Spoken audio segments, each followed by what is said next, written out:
The great observation dome of Habitat Prime offered a perfect view of the dying star. Commander Lee stood alone, their crystalline body catching the fading light and breaking it into small rainbows across the floor.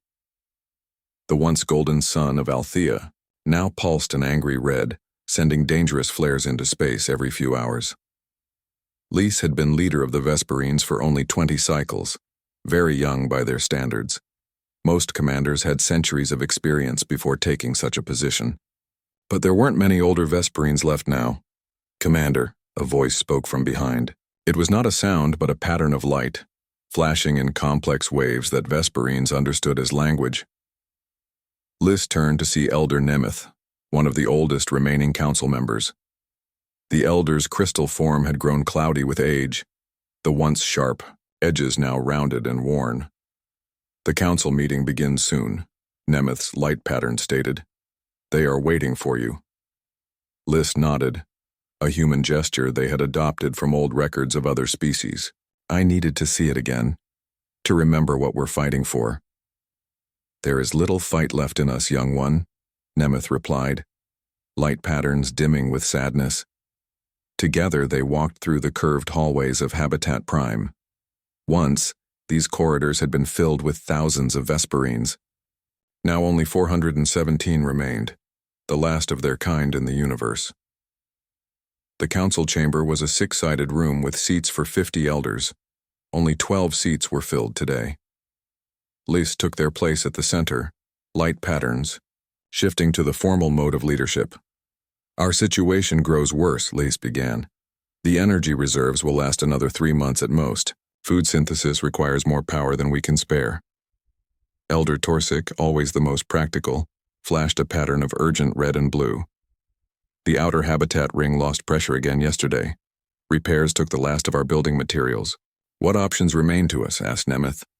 A heavy silence filled the room, broken only by the subtle shifts of light as Vesperines communicated private thoughts to neighbors. Lys brought up the star charts, 3-dimensional maps showing the nearby systems. For centuries, the Vesperines had sent distress signals in all directions. Not once had they received a response. "Perhaps it is time to accept the great ending," said Elder Vox, the oldest among them. "We have fought well to survive, but our sun dies. Maybe we were meant to die with it." Several elders flashed patterns of agreement. The Vesperines had always believed they were children of their star. In their ancient religion, returning to the star at death was sacred. To leave the system would break with thousands of years of tradition. "No," Lys said firmly, their light pattern so bright that several elders flinched. "I cannot accept that we are the last generation. That everything our people built, everything we learned and created should end here." "What would you have us do?" Vox challenged. "Our ships can no longer make jumps beyond this system. Our signals go unanswered." Lys hesitated. What they were about to propose had never been done before. "Collective hibernation," they said finally. "We power down all systems except the most essential. We place ourselves in crystal stasis, slowing our life processes to nearly nothing." The chamber erupted in flashing lights as elders debated among themselves. Crystal stasis was dangerous. Some might never wake up. Their consciousness could fragment or be lost entirely. "And then what?" asked Nemeth gently. "We sleep until the star consumes us?" "We sleep," Lys replied, "and hope that someone finds us before that happens." Outside the council chamber, young Vesperines went about their daily tasks. Kyr, barely 40 cycles old, monitored the energy systems that kept their habitats functioning. Unlike the elders, Kyr had never known the surface of their homeworld. They had been born after the radiation made the planet uninhabitable. Kyr noticed something unusual on the sensor readings. A small energy fluctuation at the edge of the system. Probably just another solar flare interfering with the sensors, but protocol required investigation of all anomalies. "Central Control," Kyr flashed their message. "Detecting unusual energy. Signature at system edge, Sector 8. The response came quickly. "Confirmed, Technician Kyr. Likely sensor ghost from solar activity." Kyr wasn't satisfied. They adjusted the settings, focusing the sensors more precisely on that distant point. There, it was again. And it wasn't behaving like normal space phenomena. It moved with purpose. Meanwhile, in the council chamber, the debate had grown heated. Half the elders supported the hibernation plan. The others believed it would only prolong their suffering. Even in hibernation, we will need minimal power, argued Vox. The sun's instability will eventually reach us. Why delay the inevitable? Before Liz could respond, their communication crystal pulsed with an urgent message. Commander, came the pattern from Central Control. Sensors detect an object approaching from Sector 8. It's moving against the solar wind. Liz felt a strange sensation in their crystal core, something like hope but sharper. Natural object, they asked, though they already knew the answer. No, Commander. Energy readings suggest an artificial structure. A ship. The council chamber went completely dark as every elder processed this information in shocked silence. Could it be one of our own? Asked Nemeth, though they all knew it was impossible. The last Vesperine ships capable of interstellar travel had failed over a century ago. No, Lise replied, their light pattern wavering with emotion. It's someone else. Someone new. Lise rushed to the observation dome, the elders following close behind. They adjusted the long-range visuals, focusing on the approaching object. There it was, a shape unlike any vessel the Vesperines had ever built.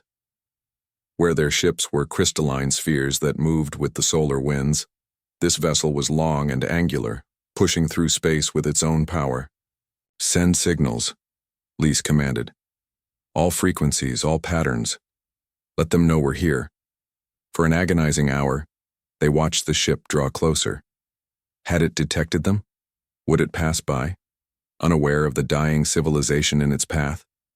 Then it changed, course turning directly toward the Vesperine habitats. They've seen us, whispered Kerr, who had joined the gathered crowd. The unknown ship grew larger in their viewing screen. Strange markings covered its hull, symbols the Vesperines couldn't read. It slowed as it approached their orbit. Then, a signal, not in light patterns but in radio waves. The Vesperines hadn't used radio in centuries, but their old equipment could still detect it. They're trying to communicate, said Lise. Quick, activate the translation archives, find out who they are. As the ancient systems worked to decode the signal, Lise looked out at the approaching ship with wonder. After centuries of sending messages into the void, someone had finally heard them. They were no longer alone.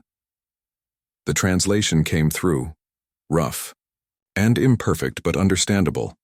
This is Captain Maya Singh of the Earth vessel Horizon. We detected your signals. Do you require assistance?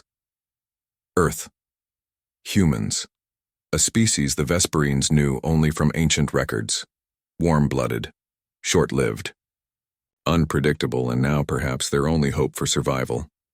Captain Maya Singh stood on the bridge of the Horizon, studying the strange structures orbiting the dying red star.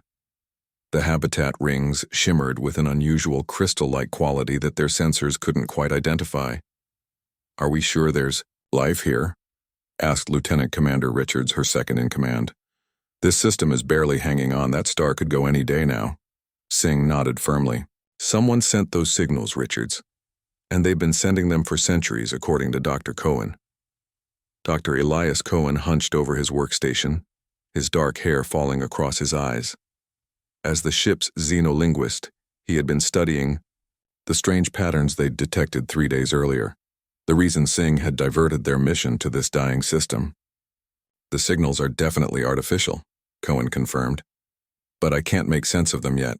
They're not using radio waves the way we do. It's more like modulated light. Singh turned to her communications officer. Any response to our message? Nothing. On standard channels, Captain. Singh frowned. This far from Earth's colonies, they were breaking at least a dozen regulations just by being here. The Horizon was supposed to be surveying potential mining sites in the Callisto sector, not chasing mysterious signals from dying stars. Captain, called out the science officer, Nadia Volkov. I'm detecting movement from the largest habitat. Something's coming toward us. A small vessel had detached from the crystal habitat. Unlike any ship Singh had seen before, it appeared to be made entirely of some transparent material that caught the red starlight and scattered it in beautiful patterns. Defensive measures? asked Richards tensely. Singh shook her head. No, they're responding to our hail. That's a greeting party. She straightened her uniform. Dr. Cohen, you're with me. Let's prepare to meet our hosts. The Vesperine transport approached the human ship cautiously. Inside, Commander Lees felt their crystal form vibrating with nervous energy. Next to them, Elder Nemeth remained perfectly still, conserving energy as the elders always did. Do you really believe these aliens can help us? Asked Kerr, who had been chosen to pilot the transport due to their quick reflexes. I don't know, Lees admitted. But they came when we called. That alone gives me hope. The transport docked with the strange metal ship through an airlock system that wasn't designed for their vessel. Vesperine technology melded seamlessly with surfaces. These humans used mechanical clamps and seals that seemed primitive but effective. Remember, said Nemeth to the small delegation, we know nothing about these beings except old records. They are water-based life forms. Their bodies are mostly liquid. They communicate through air vibrations, not light patterns. How will we talk to them? Asked Keir Liss, patted the ancient translation device they had brought along. This helped us understand their radio message. Perhaps it will help with their speech too. The airlock door slid open, and for the first time in Vesperine history, they stood face to face with humans. Captain Singh had expected many things, but not the beings that stood before her. They were roughly human-shaped, but their bodies were made of what looked like living crystal. Light moved through them in complex patterns, and they had no faces, just smooth, faceted surfaces where heads would be. Dr. Cohen, she whispered, are you recording this? Cohen nodded, his eyes wide with wonder. Like Singh, he wore an environmental suit as a precaution, though the ship's sensors indicated the visitors breathed a similar atmosphere. Singh stepped forward and raised her hand in greeting. I am Captain Maya Singh of the Earth exploration vessel Horizon. Welcome. The tallest crystal being moved forward and raised something that looked like an ancient tablet. Lights flickered across its surface. Mechanical voice emerged from the device. I am Commander Lees of the Vesperine people. Thank you for answering our call. Singh smiled with relief. You can understand us? This translator is very old, the voice replied. It is not perfect, but yes, we understand some of your words. Cohen moved closer, studying the light patterns, flowing through the crystal beings. Fascinating, he whispered. They're communicating with each other right now, using light instead of sound. The smallest crystal being, Kir, flashed a rapid series of patterns that made the translator spark slightly. Careful, warned Nemeth. The device is fragile. Sorry, Kir responded, their patterns dimming with embarrassment. Commander Lees addressed, the humans again. We have sent distress signals for 200 years. You are the first to come. Singh felt a chill run down her spine. 200 years of calling for help, with no response until now. We're explorers, she explained. We detected your signals by chance. Our mission was elsewhere. Yet you came, said Lees. That matters greatly to us. Singh nodded. Your star is dying. Yes, soon it will destroy everything in this system. We have tried to leave, but our long-range ships failed many years ago. We are trapped. Cohen, who had been quiet, suddenly gasped and pressed his hands to his temples. Dr. Cohen, Singh asked with concern. Are you all right? The patterns, he mumbled. I can almost see what they mean. Cohen had a rare neurological condition that allowed him to perceive a wider range of the electromagnetic spectrum than most humans. Now it seemed to be affecting him strongly.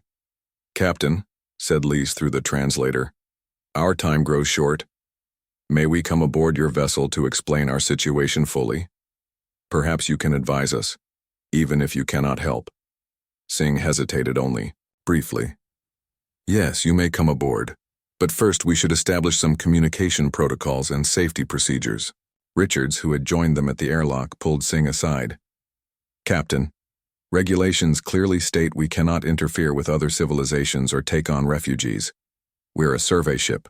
not a rescue vessel. I'm aware of regulations, Commander, Singh replied firmly. But these people are facing extinction. The least we can do is hear them out. Back on the bridge, the Vesperine delegation marveled at human technology. It was so different from their own. Where Vesperine tech was grown from living crystal and worked in harmony with natural forces, human machines were assembled from separate parts, noisy and seemingly chaotic. Your ship moves through space without solar winds? Asked Kier, fascinated by the engine diagrams Volkov was showing them. Yes, we use fusion drives, Volkov explained patiently. They let us travel between stars without depending on natural phenomena. Meanwhile, Cohen was working with Lise to improve their communication. He had discovered that by wearing special glasses that detected the Vesperine's light patterns, he could begin to understand some of their language directly. It's like music, he told Singh excitedly. Each pattern has meaning, but it's the combinations that create complex thoughts. Singh watched as Cohen and Lise worked together, finding ways to bridge the gap between their species. Perhaps helping these crystal beings wouldn't be as impossible as it first seemed. Later, in her private office, Singh met with Lise to discuss the Vesperine's situation in detail. How many of your people remain? She asked. 417, Lise replied. Once we numbered millions. Singh felt the weight of those numbers. So few survivors, the last of an entire civilization. Our ship wasn't designed to carry passengers, she said carefully. Especially not passengers with such different needs. We understand, said Lise, light patterns dimming. We asked only for advice, not rescue. Singh looked at the strange crystal, being before her, and made a decision that would change two civilizations forever. I didn't say we wouldn't help, she said firmly. I'm going to need to speak with my crew. We'll find a way, Commander Lise. Somehow we'll find a way to save your people.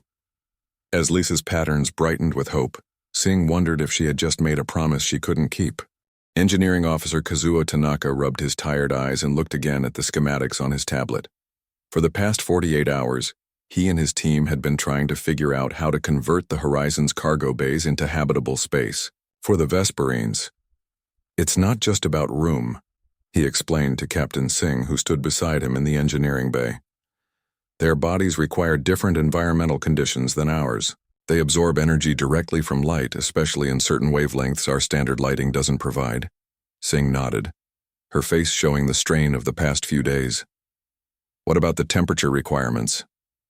That's actually one of the easier problems, Tanaka replied. They prefer colder environments than we do, but nothing our systems can't handle. The real challenge is the electromagnetic field they need to maintain their crystalline structures. On the other side of the engineering bay, Dr. Nadia Volkov was studying a small crystal sample that Commander Lise had provided. The Vesperine body was unlike any life form humans had encountered before. Living crystal that grew and changed shape, conducted energy, and somehow supported consciousness. Amazing, Volkov murmured as she adjusted her instruments.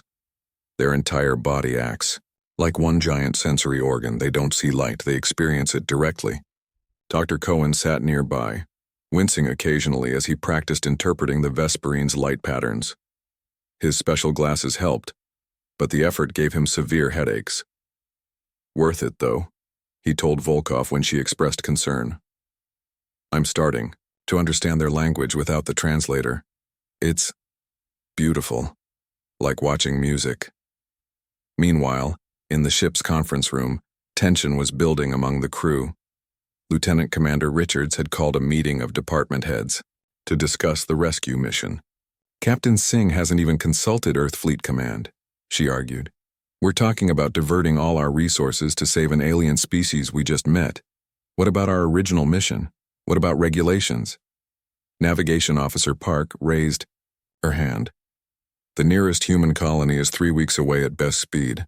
By the time we got permission to proceed, the Vesperine's star might have already gone critical. That's assuming permission would be granted at all, added Security Chief Diaz. Which I doubt. This is way beyond our mission parameters. So we just let them die? Medical Officer Abbasi asked quietly. 417 individuals, the last of their kind. Richard slammed her hand on the table. Our responsibility is to our crew and our mission. We don't have the resources to save them all. At best, we could take a few dozen. The argument continued, growing heated as crew members took sides. Unnoticed in the doorway, Captain Singh listened, her face grim. She had expected resistance, but seeing her crew divided troubled her deeply. Back in the cargo bay that was being converted for Vesperine use, Kier worked alongside several human engineers, fascinated by their tools and methods. "You use so many separate pieces," they commented, watching a human technician attach a power conduit. "Our technology grows as one connected system." The technician, Chen, smiled. "Yeah, that must be nice. No hunting for the right size wrench." Kier's light patterns flickered, and what Chen had learned was amusement. Over the past days, the humans and Vesperines had begun to understand each other better, finding ways to communicate despite their differences. Commander Lys and Elder Nemeth, however, faced growing resistance from the Council of Elders. In the temporary quarters provided by the humans, the elders gathered to discuss the humans' rescue proposal. Leave our system? Travel to a human world? Elder Vox's patterns flashed with alarm. "This violates our most sacred traditions. We belong with our star, even in death." "Our star is already dead," Lys argued. "It's just taking a long time to finish the process. Would our ancestors want us to die when there's a chance to live?" "You are too young to understand," said another elder.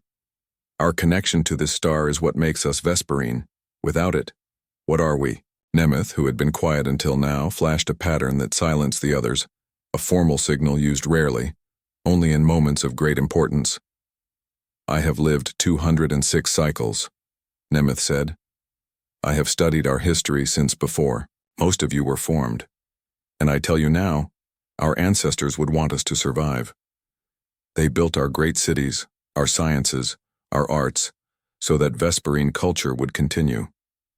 If we choose to die here when rescue is offered, we dishonor their memory." The elders fell silent, considering Nemeth's words. The debate was interrupted when the ship's alarm suddenly blared. Red emergency lights flashed through the corridors. "What's happening?" Lys asked a passing crew member. "Solar flare," the human replied quickly. "A big one. You should stay here where it's safe." But Lys couldn't stay still. They hurried to the bridge, where Captain Singh and her officers monitored the situation. "The flare is aimed directly at the Vesperine habitats," Singh was saying as Lys entered. "How much warning can we give them?" "Maybe 10 minutes, replied Officer Park. "Not enough time for a full evacuation of the outer ring." Lys moved forward. "Captain, my people!" Singh turned, her face drawn with concern. "Commander Lys, we're doing everything we can. We've sent warnings to your habitats." On the main screen, they watched as the massive solar flare erupted from the dying star, a great arc of energy heading straight for the orbiting Vesperine structures. "The outer ring has the nursery," Lys said, their light patterns frantic. "Our youngest are there." Singh made a quick decision. "Park, can we position the horizon between the flare and the outer habitat? Our shields might deflect some of the radiation." "Possible, Captain, but risky. Our shields aren't designed for that kind of punishment." "Do it," Singh ordered. "Maximum speed." Richard stepped forward. "Captain, I must object. You're risking the ship and crew." "Noted, Commander. Proceed, Park." As the horizon raced to position itself protectively, Lys received an urgent message from the habitats. Their patterns froze in horror. "What is it?" asked Singh. "The outer ring's power systems are failing. The protective fields are down. Even if you block the flare, the radiation will—" A new voice interrupted. "I might have a solution." Everyone turned to see Kerr in the doorway, holding what looked like a modified human communication device. "The humans have been teaching me about their technology," Kerr explained quickly. "Their communication systems use frequencies similar to our protective fields. If we can boost the signal strength and adjust the wavelength." Tanaka, who had followed Kerr to the bridge, nodded excitedly. "It could work as a temporary shield. We'd need to route power from non-essential systems." "Do it," ordered Singh. What followed was a frantic race against time. Human and Vesperine worked side by side, their different technologies merging in ways neither had imagined possible. As the solar flare approached, the horizon positioned itself to shield the most vulnerable habitat. Kiran Tanaka's makeshift device was activated, extending an electromagnetic field around the structure. The bridge crew held their breath as the flare hit. The ship shuddered violently. Warning signals flashed across every console. Shields at 30% and failing, reported Diaz. The habitat? Singh demanded. Lice, connected to their people through light signals, answered with brightening patterns. Holding. The young ones are safe. When the flare passed, the outer ring had suffered damage, but remained intact. No lives had been lost. But the message was clear. The next flare might destroy them completely. In the aftermath, both humans and Vesperines gathered in the cargo bay that had been partially converted for Vesperine use. The mood was solemn. We can no longer delay, Lice told the assembled elders. The next flare could come at any time. We must evacuate. Elder Vox looked at the humans who had risked their lives to save Vesperine children. Perhaps our traditions can adapt to new stars. Captain Singh stepped forward. We don't have enough room for everyone yet, but we will, somehow. For the first time since the humans arrived, even the most reluctant Vesperines began to hope. The evacuation began at dawn, measured by the horizon's ship time rather than the angry red light of the dying star. Captain Singh stood in the shuttle bay, watching as the first group of Vesperine refugees boarded the ship's 2 transport shuttles. We can take 20 per trip, Tanaka explained, checking his tablet. At that rate, it will take about 10 days to evacuate everyone. Singh frowned. The star's activity is increasing. We might not have 10 days. Dr. Volkov approached, her face showing exhaustion after days of continuous work. The cargo bay conversions are proceeding faster than expected. We can now accommodate up to 100 Vesperines in reasonable comfort. And the rest? Singh asked. We're converting 2 more storage areas. It won't be comfortable, but they'll survive the journey to New Terra Colony. Lieutenant Commander Richards, who had been monitoring communications, joined them with a troubled expression. Captain, I've been speaking with the Vesperine elders. Some of them are refusing to leave. Singh sighed. How many? About 50. Mostly the oldest ones. They say they want to remain with their star until the end. Singh rubbed her temples, feeling the weight of command. We can't force them to come, but I can't accept leaving them behind either. As the officers discussed this new problem, young engineer Sanjay Patel burst into the shuttle bay, his eyes bright with excitement. Captain, I've done it, he exclaimed, holding up what looked like a modified communication device. The interface works. Singh, distracted by the evacuation concerns, turned to him. What interface, Patel? The one I've been working on with Kier and the other Vesperines, he explained. It lets them connect directly to our ship's systems. Their natural electromagnetic manipulation abilities. They can use them to help control our technology. Tanaka looked skeptical. You're saying the crystal aliens can operate our equipment? Not exactly operate, Patel clarified, but enhance. When connected through this interface, they can amplify signals, redirect energy flows, even stabilize systems during power fluctuations. We tested it on the shuttle's communication array. Doubled the range instantly. Singh's expression changed as she realized the implications. Can this help with the evacuation? Absolutely, Patel nodded enthusiastically. With Vesperines assisting, we could run the shuttles more efficiently, maybe even squeeze in a few extra passengers per trip. For the first time in days, Singh smiled. Show me. On the Vesperine habitat, Commander Liss coordinated the evacuation, organizing their people into groups. The youngest were prioritized, along with those whose crystal structures showed signs of stress from the star's increasing radiation. Kier approached, their light patterns showing excitement. Commander, the human engineer Patel has created something amazing. We can help their technology work better. How? Asked Lice. It's like connecting to our own systems, but different, Kerr explained. We channel our energy through their devices. It feels strange at first, but then it becomes wonderful, like dancing with their machines. Elder Nemeth joined them, listening to Kier's explanation with interest. This could change everything. If we can work with human technology this way, perhaps we truly can find a new home among them. Not everyone shared this optimism. In the central chamber of the habitat, Elder Vox addressed the group who had decided to remain behind. "We will maintain the old ways," Vox declared, their light patterns solemn and dignified. "Our bodies will return to the star that created us as tradition demands." Among the elders who had chosen to stay was Marin, who had mentored Lise from their earliest days. Lise found them in the observation dome, watching the flaring star. "You don't have to stay," Lise said softly, their patterns gentle. "There could be new discoveries, new wonders among the stars." Marin's patterns shifted with affection. "My time is ending anyway, young one. My crystal grows brittle. Better to complete my journey here, where it began." "I will remember you," Lise promised. "All of you. Your stories will travel with us." "That is all any of us can hope for," Marin replied. Continuation. Back on the horizon, Captain Singh faced a growing problem. The latest solar readings showed activity increasing faster than predicted. The star was becoming dangerously unstable. "We need to speed up the evacuation," she told her officers. "How quickly can we get everyone out?" Even with the Vesperines helping our systems, Tanaka calculated, it would still take at least 5 days. "The star might not give us 5 days," said Volkov grimly. Singh made a decision. "We'll take the horizon closer to the habitats.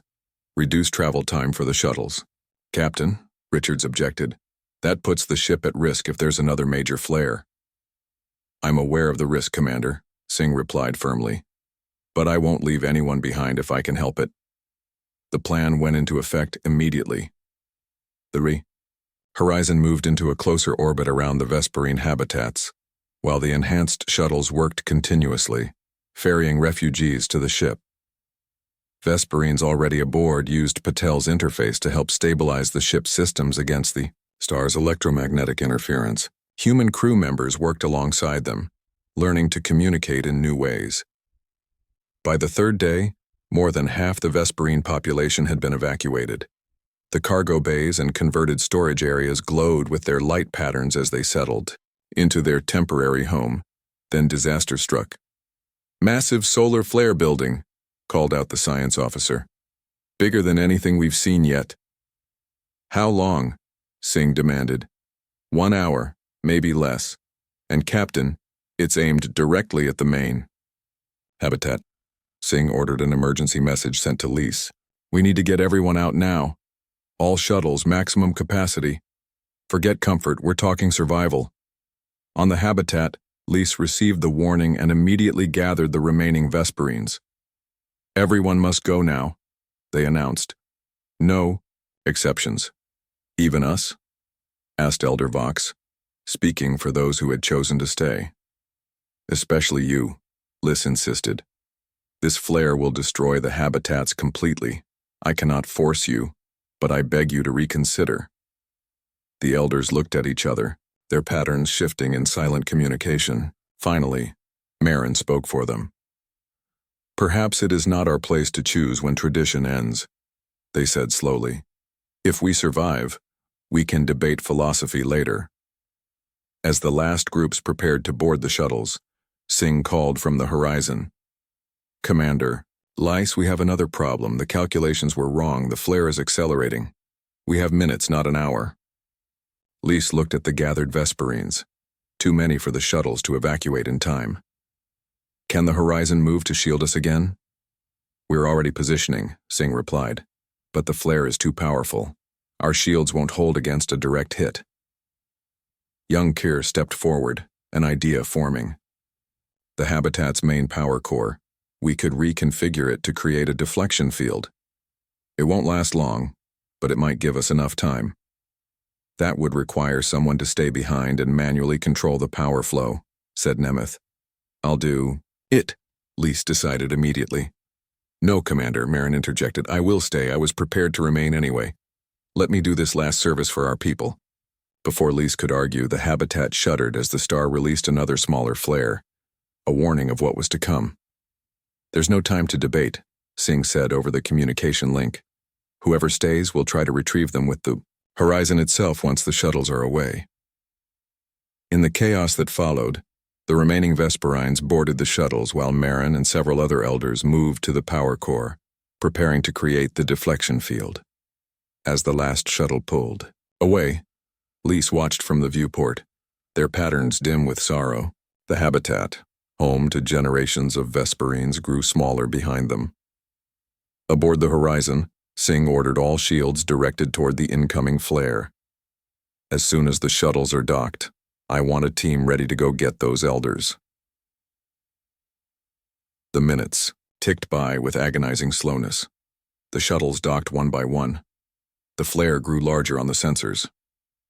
"Captain," said Richards, who had been unusually quiet, "I volunteer to lead the rescue team." Singh looked at her second-in-command with surprise and newfound respect. "Thank you, Commander." As preparations were made for one final rescue mission, the first wave of the flare reached the Vesperine habitat. The deflection field created by the elders held, but sensors showed it was weakening rapidly. "We're losing them," Volkov said softly, watching the readings, but Singh refused to give up. "Launch the rescue shuttle. We're getting those elders out." The rescue shuttle raced toward the Vesperine habitat, pushing its engines beyond safety limits. Lieutenant Commander Richards sat in the pilot's seat, with Dr. Cohen and 2 security officers beside her. "Deflection field is at 20%, and falling," reported one of the officers watching the readings. "We have maybe 10 minutes before it fails completely." Richards gripped the controls tighter.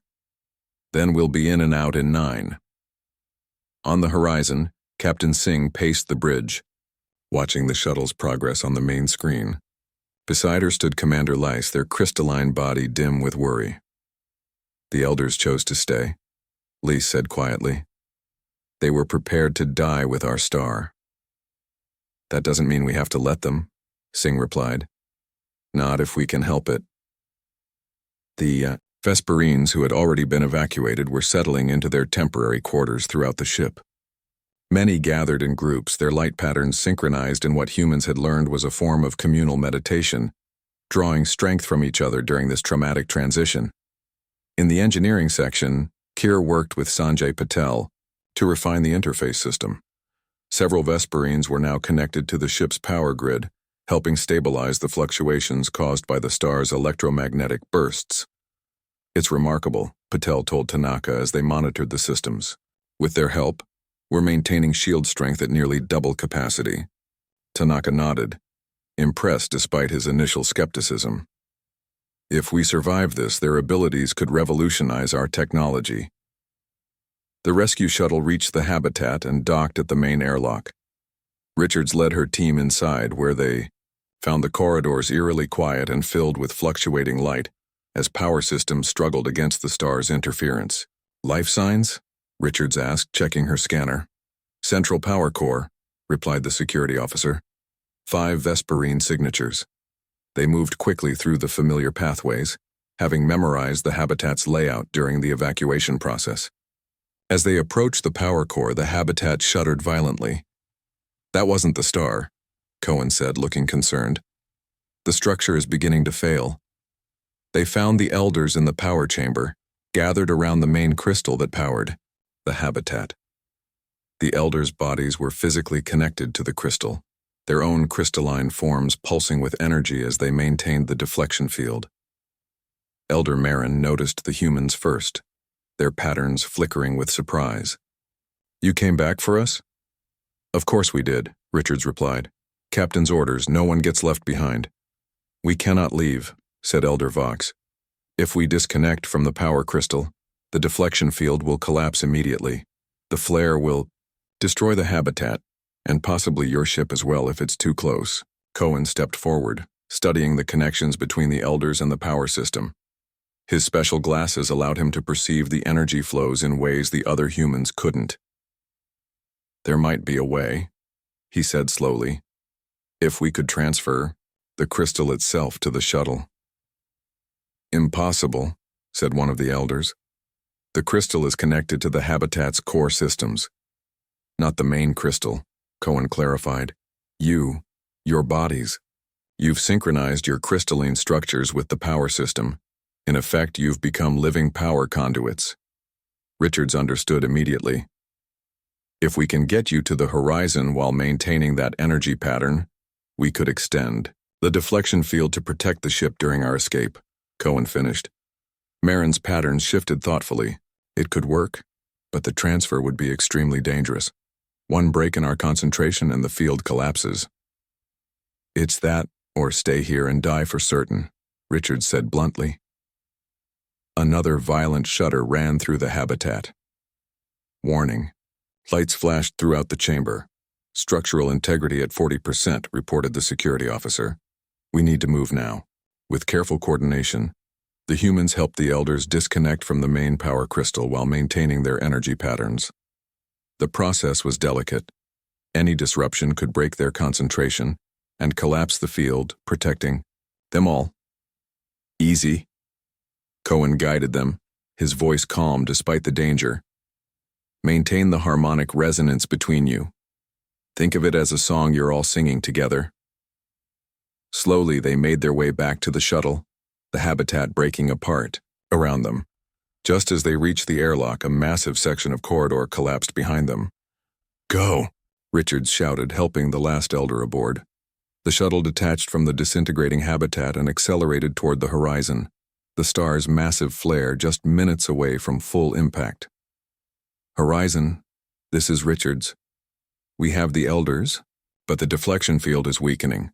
We're going to need immediate integration with the ship's systems when we dock. On the bridge, Singh turned to Lise. Can your people help with that?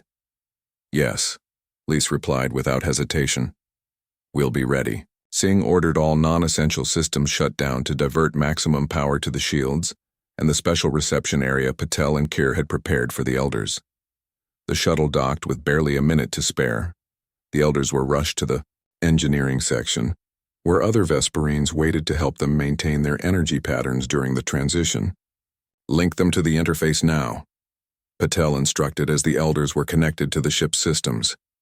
The effect was immediate and stunning. The Horizon's shield strength jumped to unprecedented levels as the Vesperine elders channeled their energy through the ship's systems. Their centuries of experience with electromagnetic manipulation allowed them to create harmonies in the energy flow that human technology alone could never achieve. The flare hit with devastating force. On the view screen, they watched as the Vesperine, habitats home to their civilization for thousands of years, disintegrated in the stellar fire.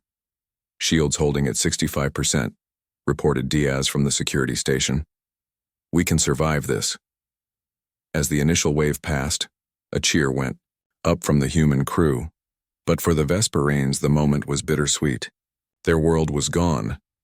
Their history reduced to what they carried in their memories and the few artifacts they had brought with them.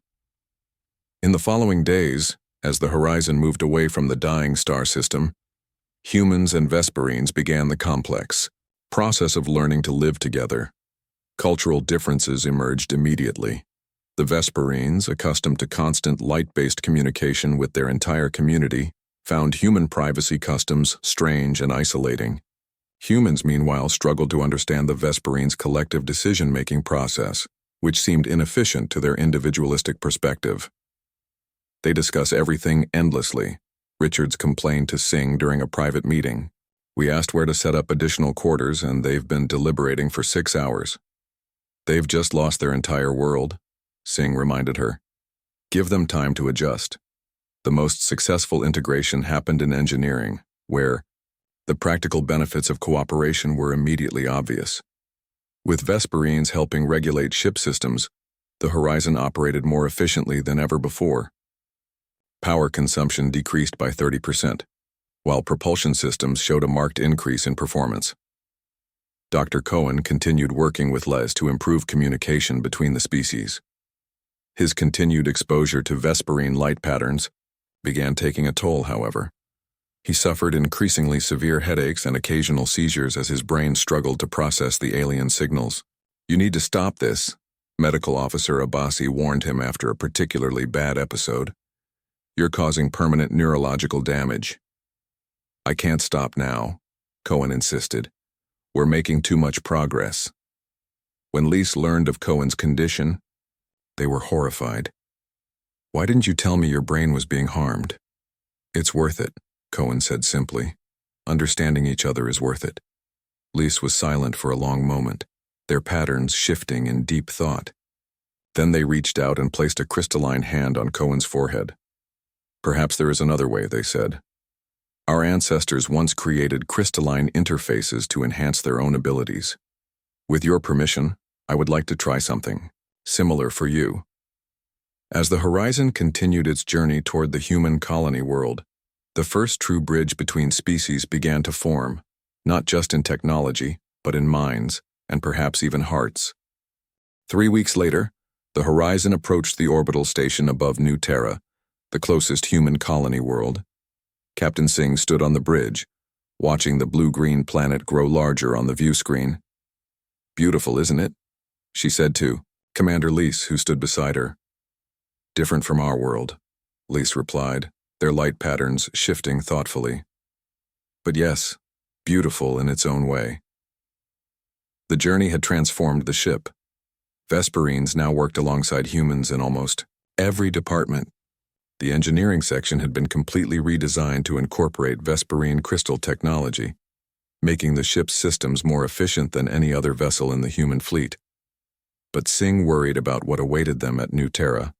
She had sent messages ahead explaining the situation, but the responses had been cautious at best. We're being hailed by the station, announced the communications officer. Singh straightened her uniform. On screen, Governor Chen of New Terra appeared, his expression stern. Captain Singh, you've caused quite a stir with your unauthorized rescue mission. Governor, Singh responded formally. I acted according to the highest principles of human exploration, to help those in need when possible. 400 alien refugees was not what the colony had in mind when we approved your mining survey, Chen replied.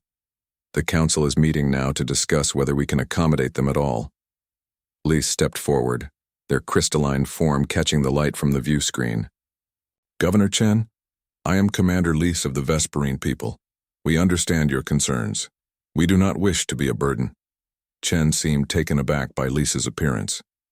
Yes, well, the council will need to meet with your representatives before any decisions are made. After the communication ended, Singh turned to Lise. I'm sorry, I had hoped for a warmer welcome. They fear what they do not understand, Lise said simply. We will show them there is nothing to fear. Dr. Cohen joined them on the bridge, looking remarkably well. The crystalline implant Lise had designed for him rested at his temple, a small, luminous structure that pulsed gently with light. How's the interface working? Singh asked him. Cohen smiled. Perfectly. No more headaches, and I can understand Vesperine light language completely now. It's extraordinary. The implant had been a breakthrough in more ways than one. By creating a bridge between human and Vesperine biology, Lise had demonstrated that the two species could indeed find ways to live together. As the ship docked with the station, Singh prepared her crew and the Vesperine representatives for their meeting with the Colonial Council. Richards, who had once opposed the rescue mission, now stood firmly with Singh. Whatever happens, Richards told her, the crew stands with you, Captain. The council meeting began poorly. The 7 human leaders of New Terra sat on one side of a long table, their faces showing a mix of curiosity and suspicion. Singh, Richards, Cohen, and Lise sat on the other side. The colony's resources are already stretched thin, argued Counselor Jackson. We can't support hundreds of aliens with unknown needs. Their needs aren't unknown, Singh countered. We've been living together, successfully for weeks. On a ship temporarily, said Governor Chen. Permanent settlement is a different matter entirely. The debate continued, growing heated at times. Singh presented data showing the benefits the Vesperines had brought to the Horizon systems. Cohen explained their culture and peaceful nature. Still, the council remained hesitant. Then Lise stood up, their crystalline form glowing softly. May I show you something? Without waiting for permission, They approached the large window overlooking the colony. New Terra spread out below them, a growing settlement still vulnerable to the planet's harsh storms. "Your weather control systems," Lise said. "They are failing."